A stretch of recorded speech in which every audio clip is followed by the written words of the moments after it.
There was a wide, quiet river. Its water was deep and cool and dark.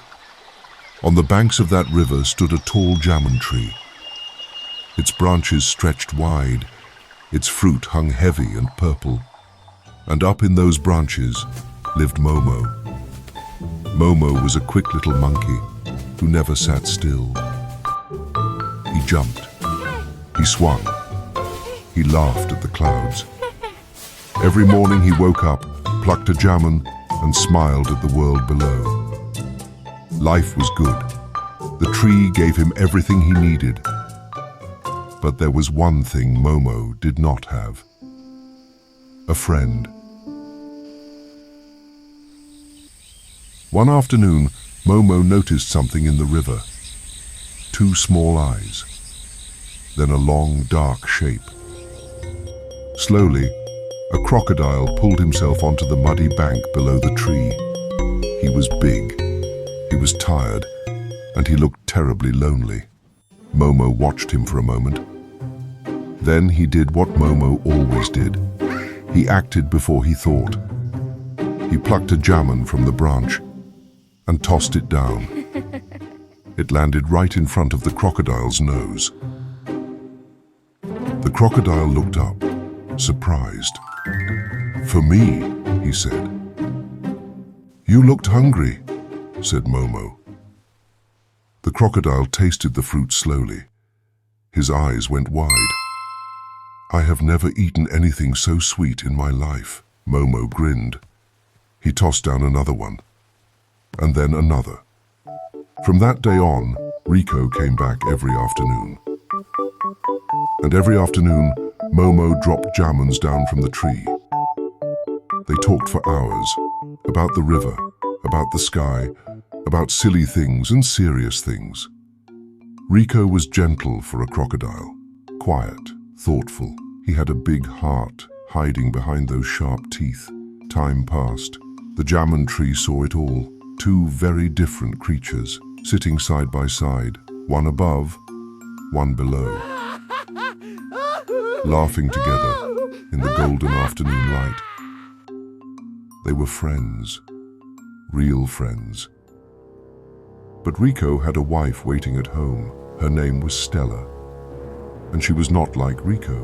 Where Rico was gentle, Stella was sharp. Where Rico was grateful, Stella was always wanting more. One evening, Rico came home smiling, carrying jamun fruits in his mouth. "My friend Momo sends these for you," he said proudly. Stella ate the jamuns in silence.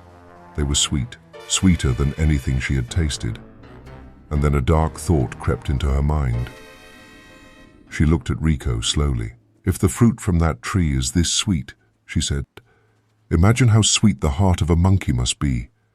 A monkey who eats only this fruit every single day." Rico froze. "What are you saying?" "I am saying," she replied quietly, "that I want the monkey's heart. Bring it to me. He is your friend. It will be easy." Rico could not sleep that night. He stared at the dark river. His heart was heavy. Momo was his only true friend. How could he do this? But Stella would not stop. Day after day, she repeated her demand. She pretended to be sick. "If you truly loved me," she said, "you would do this one thing." Rico was not a bad crocodile, but he was a weak one. He gave in. The next afternoon, Rico appeared at the riverbank as usual, but something was different. His eyes did not meet Momo's. "Momo, my wife Stella wants to thank you personally. She has heard so much about you. She has prepared a grand feast at our home across the river. Will you come?" Momo's eyes lit up. A feast, a new place, a new adventure. He didn't think twice. "Of course I'll come," he said. "But Rico, I cannot swim. How will I cross the river?" "Sit on my back," said Rico. "I will carry you." Momo jumped down from his beloved jamun tree. He landed on Rico's broad back with a laugh, and Rico pushed off into the dark water. They moved far from the shore. The jamun tree grew small behind them. The water around them turned deep and cold. Then Rico slowed down. "Rico, is everything all right?" Momo asked. Rico was silent. Then his shoulders dropped, and in a broken voice he said, "Momo, I have done a terrible thing. I must tell you the truth." "What truth?" said Momo. "My wife, Stella. She wants your heart. She sent me to bring it to her. That is why I invited you." Silence. Only the sound of water. Momo did not scream. He did not cry. He felt fear. Yes, his hands went cold. But something else woke up inside him, his sharp, quick mind. Momo took one slow breath. And then he laughed. An easy laugh, as if he had just heard a funny joke. Rico looked confused. "Oh, Rico," said Momo, shaking his head. "You should have told me this before we left." "What do you mean?" said Rico. "My heart," said Momo. "I don't carry it with me, silly. Monkeys leave their hearts at home when they travel. Mine is still back there, hanging safely on my jamon tree." Rico blinked. He had never heard anything so strange. But he was not a clever creature, and Momo sounded so calm, so sure. "If you take me back to the tree," said Momo, "I will climb up and get my heart for you. I promise." Rico turned around without another word. He swam straight back to the riverbank. The moment Rico's belly touched the muddy bank, Momo leapt. One jump, high and fast and clean. He grabbed the lowest branch, swung up, and kept climbing, higher and higher, until he was deep in the safety of his tree. He sat there for a moment, breathing. Then he looked down at Rico waiting below. Rico waited. A minute passed. Then another. He looked up, confused. "Momo, are you coming down?" "With your heart." Momo looked down from his branch. His face was calm, but his eyes were sad. "Rico," he said quietly, "does any creature carry its heart outside its body?"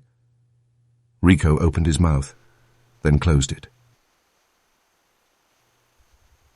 "You were my friend," said Momo. "I gave you fruit every day. I shared everything with you, and you carried me into deep water to take my life." Rico stared at the ground. He could not look up. He said, "I am sorry, Momo." His voice cracked. I was weak. Stella asked, and I gave in. I should have refused. A long silence passed between them. Wind moved through the jarman leaves above. Then Momo spoke.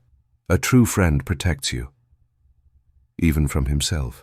You forgot that, Rico. I hope you remember it now." Rico turned slowly and slipped back into the river. He did not look back. He swam home. He told Stella what had happened. She was furious. She screamed. She thrashed. But Rico sat quietly by the water's edge and said nothing. For the first time, he saw Stella clearly, not as his wife, but as the reason he had almost lost the only real friend he had ever known. Up in the tree, Momo sat alone. He plucked a jarman. He looked at it for a long moment. Then he placed it gently on the branch beside him. He did not eat it. He had shared so many of these with Rico. And for a while, it had been real. He knew that. But trust, once broken, cannot be rebuilt with words alone. Momo looked out at the wide river shining in the last light of the day. He was safe. He was smart. He was home. And that was enough.